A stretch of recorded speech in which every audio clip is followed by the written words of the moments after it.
കൊല്ലത്തേക്ക് കാറിൽ പൊയ്ക്കൊണ്ടിരിക്കുകയാണ്. മാൻഡ്രോ സാഹിബിന്റെ ബംഗ്ലാവും ഡച്ച് ചർച്ചും പിന്നെ മാൻഡ്രോ തുരുത്തും കാണണം. വള്ളത്തിൽ കയറി കനാൽ വഴി അഷ്ടമുടി കായലിൽ എത്തിയാൽ വൈകുന്നേരം സൂര്യാസ്തമയവും കാണാൻ കഴിയും. ഇപ്പോൾ ട്രിവാൻഡ്രത്ത് നിന്ന് കവടിയാറ് വഴി പൊയ്ക്കൊണ്ടിരിക്കുകയാണ്. ഇത് വഴിയരികിൽ കണ്ടതാണ്. മെന്റൽ ഹെൽത്തിനെ കുറിച്ച് ഒരു അവയർനെസ് കൊടുക്കുന്നതിനുള്ള ഒരു ജാഥയാണിത്. ട്രിവാൻഡ്രത്ത് രാജ്ഭവൻ മുതൽ മാനവീയം റോഡ് വരെയാണ് ഈ പ്രോഗ്രാം നടക്കുന്നത്.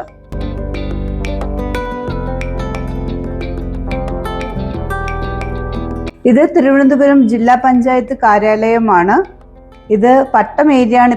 പട്ടം ഏരിയയിൽ കൂടിയാണ് നമ്മളിപ്പോൾ കടന്നു പോകുന്നത്.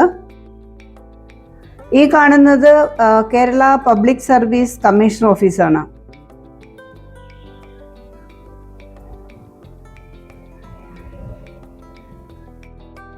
ഇത് പട്ടത്തുള്ള ഗേൾസ് ഹൈസ്കൂളാണ്.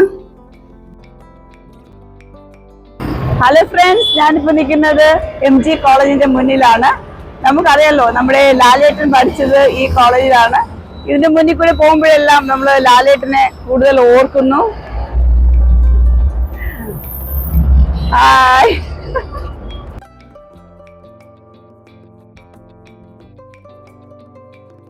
ഇത് MG കോളേജിന്റെ മറ്റൊരു ഗേറ്റാണ്. ഞാനിപ്പോ നിൽക്കുന്നത് ഒത്തിരി കോളേജസും സ്കൂൾസും പിന്നെന്തുവാ കൺവെൻഷൻ സെന്ററും ഒക്കെ ഉള്ള ഒരു കോംപ്ലക്സ് ആണെന്ന് വേണമെങ്കിൽ തന്നെ പറയാം. കാരണം നമ്മളിപ്പോൾ ഷോപ്പിംഗ് കോംപ്ലക്സിൽ പോവുകയാണെങ്കിൽ ഒത്തിരി ഷോപ്സിൽ നമുക്ക് ഒരുപാട് സാധനങ്ങൾ വാങ്ങിക്കാം.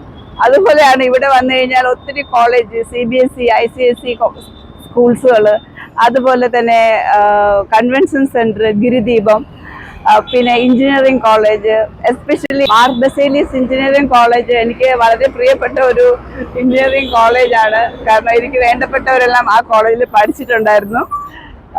വളരെ നല്ലൊരു എക്സ്പീരിയൻസ് ആണ് എനിക്ക് ആ മാർ ബസേലിയസ് എഞ്ചിനീയറിംഗ് കോളേജിനെ കുറിച്ച് പറയാനുള്ളത്. ആ എഞ്ചിനീയറിംഗ് കോളേജിൽ പഠിച്ച എൻ്റെ ചങ്ക് ഇപ്പോൾ ജർമ്മനിയിൽ സോഫ്റ്റ്വെയർ എഞ്ചിനീയറായി വർക്ക് ചെയ്യുന്നു. അത് പറയുന്നതിൽ എനിക്ക് വളരെ സന്തോഷമാണ്.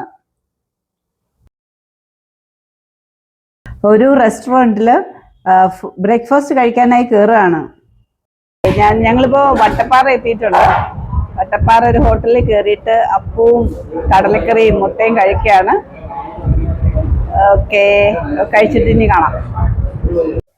ഞാനിപ്പോൾ നിൽക്കുന്നത് കൊല്ലത്ത് മെട്രോ തുരുത്തിലാണ്. ഇവിടെ എൻ്റെ പിറകിലായിട്ടൊരു പാലം കാണാം. ഇതാണ് പെരുമൺ പാലം. ഇത് വർഷങ്ങൾക്ക് മുമ്പ് ഇവിടെ ഒരു ട്രെയിൻ ആക്സിഡന്റ് നടന്നിട്ടുണ്ടായിരുന്നു. പക്ഷെ ഇപ്പം അതെല്ലാം മാറി. ഇപ്പോൾ ഇവിടെ 2 പാലമുണ്ട്. 2 പാലത്തിൽ കൂടെയും ട്രെയിൻ പോകുന്നുണ്ട്. വളരെ സ്മൂത്തായിട്ട് ഇവിടെ കാര്യങ്ങളൊക്കെ നടക്കുന്നുണ്ട്. അപ്പൊ ഇത് കാണുമ്പോൾ വലിയ സന്തോഷമാണ്. നമ്മൾ പറയില്ലേ, ഈ കാലങ്ങൾ ഉണക്കാത്ത മുറിവുകളില്ല എന്ന് പറയില്ലേ, അതുപോലെ ഇവിടെ ഇപ്പൊ എല്ലാം നല്ല രീതിയിൽ പോകുന്നുണ്ട്. ഞങ്ങളിവിടെ നിൽക്കുമ്പം തന്നെ ട്രെയിൻ പോകുന്നുണ്ട്. ഇത് ചീലാന്തി മരമാണ്. ഇപ്പൊ നമ്മുടെ നാട്ടിലൊന്നും അധികം കാണാനില്ല. ഇതൊരു ഔഷധ ചെടിയും കൂടെയാണ്.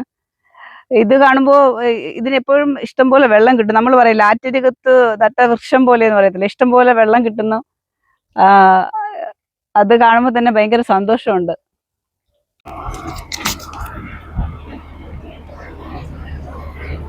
ഓക്കെ, ഇതിവിടെ ഇപ്പൊ കാണുന്നത് ജങ്കാറാണ്. നമ്മൾ കാറിൽ വന്നു കഴിഞ്ഞാൽ നമ്മുടെ കാറും നമ്മുടെ ഓട്ടോയും എന്ത് വണ്ടിയാണെങ്കിലും അതിൽ തന്നെ കയറ്റിയിട്ട് നമ്മളെ കൊല്ലത്ത് കൊണ്ടുവന്ന് ആക്കും. ഇതിന് ജസ്റ്റ് 70 രൂപയാണ് ചാർജ് ചെയ്യുന്നത്. അല്ലെങ്കിൽ നമ്മൾ ഇത് 15 മിനിറ്റ് കൊണ്ട് നമുക്ക് കൊല്ലത്ത് എത്താൻ പറ്റും. അതെല്ലാം നമ്മൾ 35 കിലോമീറ്റർ കറങ്ങി വേണം നമ്മൾ കാറിലാണെങ്കിൽ അവിടെ എത്തേണ്ടത്. ഇതാണ് ജങ്കാർ. ആൾക്കാർക്ക് വളരെ ഉപയോഗപ്രദമായ ഒരു സംഭവമാണ്. കാരണം ജസ്റ്റ് 70 റുപ്പീസ് കൊടുക്കുമ്പോൾ അവർക്ക് അക്കരെ എത്താൻ പറ്റും. ഇവിടെ ഒരു പുതിയ പാലം പണി നടക്കുന്നുണ്ട്. ഈ വർക്ക് കംപ്ലീറ്റ് ആയി കഴിഞ്ഞാൽ പിന്നെ ഈ ജങ്കാറിന്റെ ഉപയോഗം വരത്തില്ല. കാരണം വണ്ടികൾക്കെല്ലാം ഈ പാലത്തിൽ കൂടെ പോകാൻ പറ്റും. സോ അതുവരെ ആണ് ഈ ഒരു ആൾക്കാർക്ക് ചെറിയൊരു ബുദ്ധിമുട്ടുള്ളത്. ഉടനെ കംപ്ലീറ്റ് ആകും എന്നുള്ള ശുഭാപ്തി വിശ്വാസത്തിലാണ് ഇവിടെയുള്ള ആൾക്കാർ.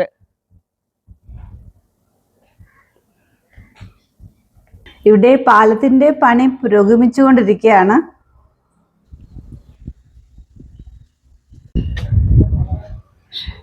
ഉച്ചയ്ക്ക് ജയ് ജവാൻ ഫാമിലി റെസ്റ്റോറൻറ്റിൽ കയറി ഫുഡ് കഴിക്കാമെന്ന് വെച്ചു. ഇവിടെ ഷാപ്പിൽ കറികളുണ്ടെന്നാണ് പറയുന്നത്. നമുക്കൊന്ന് ടേസ്റ്റ് ചെയ്ത് നോക്കാം, എന്താണെന്ന് അറിയാലോ.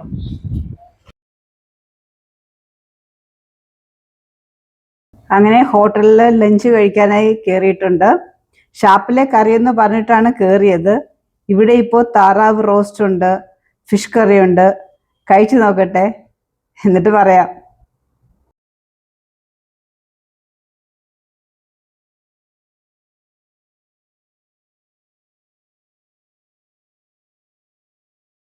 ഷാപ്പിലെ കറിയും കൂട്ടി ഫുഡൊക്കെ കഴിച്ചു. നല്ല ഫുഡായിരുന്നു. ഇത് ഷാപ്പല്ല കേട്ടോ, ശരിക്കും റെസ്റ്റോറൻ്റ് ആണ്. ഇവിടെ ഫുഡ് മാത്രമേ കിട്ടത്തുള്ളൂ. ഞാനിപ്പോൾ നിൽക്കുന്നത് ജോൺ മൺട്രോയുടെ പഴയ ബംഗ്ലാവിൻ്റെ മുമ്പിലാണ്. ജോൺ ഈ മൺട്രോ തുരുത്തിൽ വന്നപ്പോഴത്തേക്ക് എനിക്ക് തോന്നി ഇത് ഈ മൺട്രോ എന്നുള്ള പേര് എങ്ങനെ വന്നു, ശരിക്കും ഇത് മലയാളം പേരല്ലല്ലോ. അപ്പോഴാണ് അന്വേഷിച്ചപ്പോൾ മനസ്സിലായത് 1810 ട്രാവൻകൂറിൻ്റെ ദിവാനായിരുന്ന ജോൺ മൺട്രോ ആണ് ഈ തുരുത്ത് ഡെവലപ്പാക്കിയത്. അദ്ദേഹത്തിൻ്റെ ഓർമ്മയ്ക്കായിട്ടാണ് ഈ പേരിന് മൺട്രോ തുരുത്തെന്ന് പേര് കൊടുത്തിട്ടുണ്ടായിരുന്നത്. ഇതിപ്പോൾ ഇവിടെ ഒരു സ്കൂളാണ്, ബത്തേൽ സ്കൂളാണ്. സ്കൂളായിട്ട് പ്രവർത്തിക്കുകയാണിത് ഇപ്പോൾ. ഇത് മൺട്രോ സാഹിബിൻ്റെ ബംഗ്ലാവ് എന്നാണ് ഇതിനെ അറിയപ്പെടുന്നത്. ഇടതുവശത്ത് കാണുന്നതാണ് സ്കൂള്. ഇതും ഈ ബംഗ്ലാവിൻ്റെ ഒരു ഭാഗമായിരുന്നു. ഇപ്പോൾ അത് ഒരു LP സ്കൂളായിട്ട് പ്രവർത്തിക്കുകയാണ്.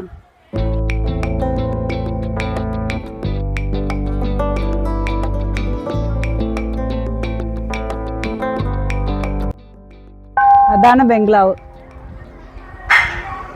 ഇതും ബംഗ്ലാവിൻ്റെ ഭാഗമാണ്. ഇത് സ്കൂളായിട്ട് വർക്ക് ചെയ്യാണ്. ഇത് മൺട്രോ തുരുത്തില് ഡച്ച് ചർച്ചിലോട്ട് പോകുന്ന വഴിയാണ്. നമുക്കിത് അവിടെ കാറ് പോകുന്നില്ല, അപ്പം നമ്മൾ നടന്നു വേണം പോകാൻ.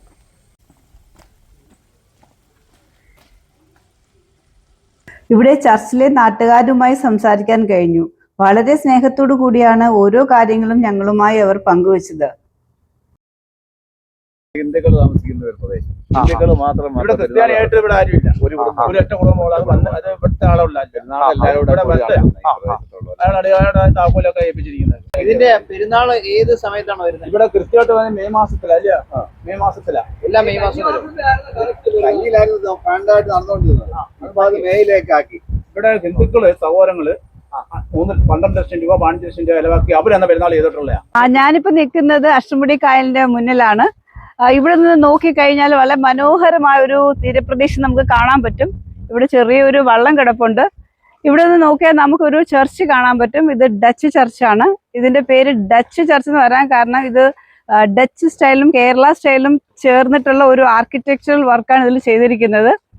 ഇത് 1518 ചെയ്തു എന്നും അതല്ല അതിനുശേഷം 1878 ചെയ്തു എന്നും രണ്ട് അഭിപ്രായങ്ങൾ വരുന്നുണ്ട്. എന്തായാലും കേരളത്തിലെ ഏറ്റവും പഴക്കം ചെന്ന ചർച്ചുകളിൽ ഒന്നായിട്ടാണ് ഇതിനെ കണക്കാക്കപ്പെടുന്നത്. ഇതിന്റെ ഏറ്റവും വലിയ പ്രത്യേകത എന്തെന്ന് വെച്ചാൽ ഹിന്ദുക്കളാണ് ഇവിടെ കൂടുതലും വരുന്നത്. മതസൗഹാർദ്ദം നിലനിർത്തുന്നതിൽ ഫസ്റ്റ് പ്ലേസ് എന്ന് ചോദിച്ചാൽ ഈ ചർച്ചിനാണെന്ന് പറയാം. കാരണം ക്രിസ്ത്യൻസും ഹിന്ദുക്കളും ചേർന്നുകൊണ്ടാണ് എല്ലാ വർഷവും ഇവിടെ പിന്നെ ഉത്സവങ്ങൾ നടത്തുന്നത്. അതിൽ കൂടുതലും ഒരു 80% ഹിന്ദുക്കളാണെന്ന് പറഞ്ഞാൽ നിങ്ങൾ വിശ്വസിക്കുമോ?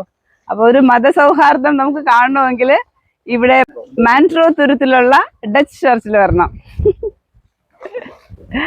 അമേസിങ്.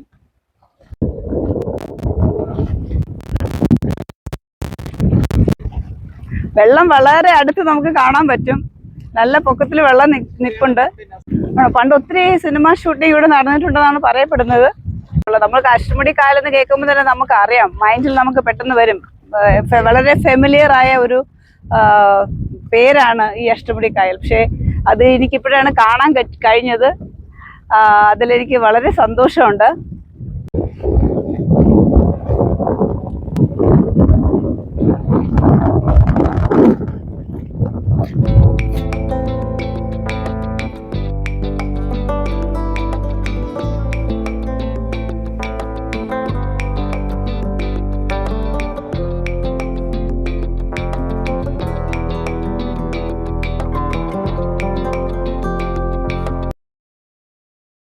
ഇത് ചർച്ചിൻ്റെ കോറിഡോറാണ്, അത് വരാന്തയെന്ന് പറയാം അല്ലേ, ഇത് ചർച്ചിൻ്റെ വരാന്തയാണ്.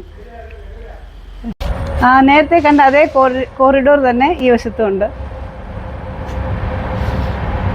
ചർച്ചൊക്കെ അടച്ചിട്ടൊക്കെയാണ്. ഇവിടെ ഇപ്പം പ്രെയറൊന്നും ഇല്ല, സൺഡേ മാത്രം പ്രെയർ നടക്കുമെന്ന് തോന്നുന്നു. ഈ സ്ട്രക്ചർ കാണാനെങ്കിൽ നമുക്ക് മനസ്സിലാവും ഇത് ശരിക്കും കേരള ആർക്കിടെക്ചർ സ്റ്റൈലിലാണ് ചെയ്തിരിക്കുന്നതെന്ന്. കാരണം പണ്ട് കാലത്തെ അമ്പലങ്ങളോ അല്ലെങ്കിൽ പണ്ട് കാലത്തെ കൊട്ടാരത്തിൻ്റെ ഭാഗങ്ങളോ നമ്മൾ കണ്ടു കഴിഞ്ഞാൽ ഇതേ സെയിം കൺസ്ട്രക്ഷൻ നമുക്ക് കാണാൻ പറ്റും വുഡിൽ. അപ്പോൾ വുഡ് പണിയെല്ലാം കേരള സ്റ്റൈലിൽ ഉപയോഗിച്ചിരിക്കുന്നു. അതേസമയം ഈ നമ്മളിപ്പോൾ കോറിഡോർ നോക്കുകയാണെങ്കിൽ അതെല്ലാം ഡച്ച് സ്റ്റൈലിലാണ് ചെയ്തിരിക്കുന്നത്. അപ്പം ഇത് ശരിക്കും ഈ ബിൽഡിംഗ് എന്ന് പറയുന്നത് ഡച്ച് സ്റ്റൈലിൻ്റെയും കേരള സ്റ്റൈലിൻ്റെയും ആർക്കിടെക്ചറിൻ്റെ ഒരു സംയോജനമാണ്. പിന്നെ ഡച്ച് സ്റ്റൈൽ കൂടുതൽ കാണിച്ചിരിക്കുന്നതുകൊണ്ടാണ് ഇതിന് ഡച്ച് ചർച്ച് എന്ന പേര് വന്നത്.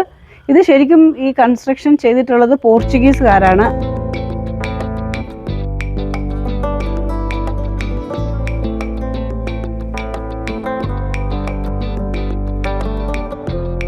ഞാനിപ്പോൾ നിൽക്കുന്നത് ചർച്ചിൻ്റെ സൈഡിലാണ്. സൈഡിൽ കൂടി നമുക്ക് കായൽ കാണാൻ പറ്റുന്നുണ്ട്. വളരെ മനോഹരമായ അഷ്ടമുടി കായലിൻ്റെ മുന്നിലാണ് ഈ പള്ളി സ്ഥിതി ചെയ്യുന്നത്. ഒരുപക്ഷെ 1500കളിൽ ഇത് സ്ഥാപിക്കുന്ന സമയത്ത് നമുക്ക് ഇന്നത്തെ പോലെ മോട്ടോർ വെഹിക്കിൾസ് ഒന്നും ഉണ്ടായിരിക്കത്തില്ല. അപ്പോൾ ശരിക്കും അവർ ജലമാർഗമായിരിക്കാം ട്രാവൽ ചെയ്തിരുന്നത്. അപ്പോൾ അത് ജലത്തിൽ കൂടെ അല്ലെങ്കിൽ വള്ളത്തിലോ ബോട്ടിലോ വരാനുള്ള സൗകര്യത്തിനായിരിക്കാം ഇതിൻ്റെ മുന്നിൽ ഇതിനെ ഫേസ് ചെയ്ത് ഈ ബിൽഡിംഗ് ചെയ്തിട്ടുണ്ടാവുക എന്ന് ഞാനിങ്ങനെ കാണുകയാണ്. അങ്ങനെ ആയിരിക്കണമെന്ന് ഞാൻ കാണുകയാണ്. ഞാനിപ്പോൾ നിൽക്കുന്നത് മൺറൂർ തുരുത്തിലെ കനാലിൻ്റെ ഭാഗത്താണ്. ഇതുവഴി ഇതിൽ വള്ളത്തിൽ കയറിയിട്ട് ഞാൻ ഈ ഐലൻഡൊക്കെ കാണാനായിട്ട് പോവാണ്. ഓൾമോസ്റ്റ് 1 hour പോകാനാണ് ആഗ്രഹിക്കുന്നത്. നോക്കാം.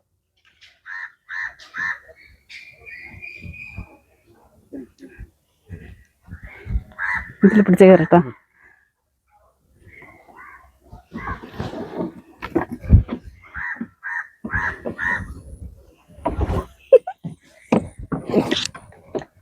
അടുത്ത വീഡിയോയിൽ കനാലിൽ കൂടിയുള്ള രസകരമായ യാത്രയും കാഴ്ചകളും അഷ്ടമുടി കായലിലെ സൺസെറ്റും പിന്നെ ചെമ്മീൻ കൃഷിയും ഒക്കെ കാണാം.